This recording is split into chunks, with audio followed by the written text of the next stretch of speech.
ลอยปิวไปทั่วพื้นให้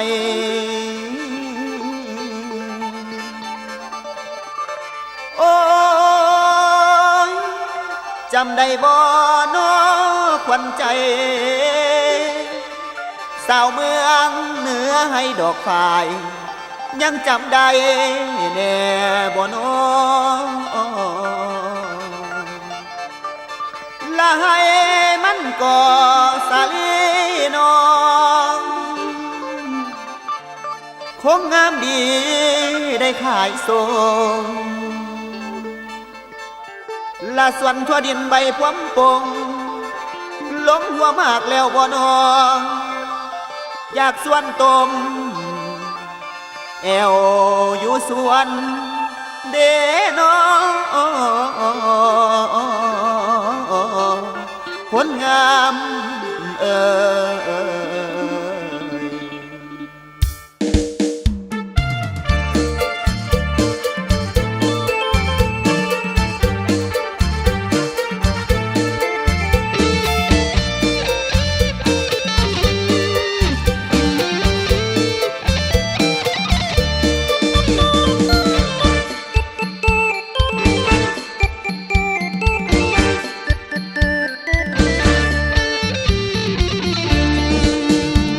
ฝากใจ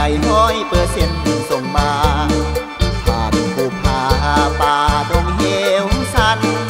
กล่อมใจน้องสาวเมืองเหนือทั่วกันสาวให้มันสวนสาลีและทั่วดินได้ยินบ่สาวหัวพันพงสาลีบ่ถึงปีอายสิกลับมาหา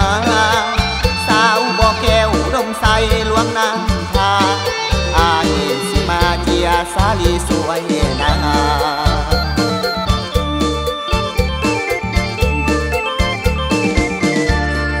นอนฝันทางน้ำนางทุกเถื่ออยากจะเมื่ออยู่สางทางกำที่เหนือขอฝากเนื้อกายห่วงคนดีพงสาลีหัวพันทำเอาบ่นอ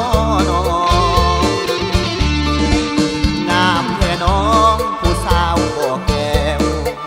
มาเห็นแล้วบ่อยากจากไกลลวงนำพาลืออุดมใสหักเจ้าบ่เน้นนายสาวใส่ยาบุรีบุญเฮามีก็คงใกล้หัวมือเฮียงผู้สาวเมืองเสียงปากหวานมามัดใจสาวหลวงพระบางอย่าได้คิดหลอกสายผู้ที่มันหมายมาห่วมสายทางผู้ที่มันหมาย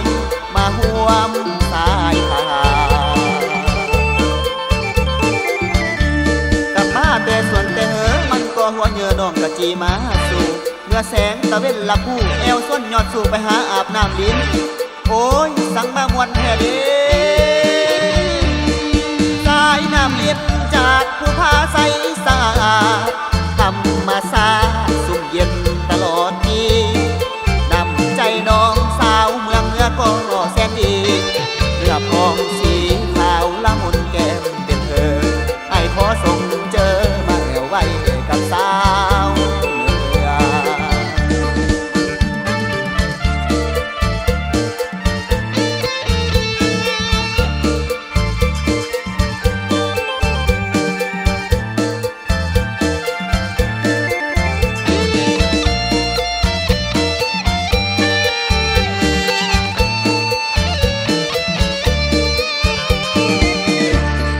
มาแต่ส่วนแต่มันก็หัวเหยื่อน้องกะจีมาสู่เมื่อแสงตะเว้นละผู้แอวส้นยอดสู่ไปหาอาบน้ำลิ้น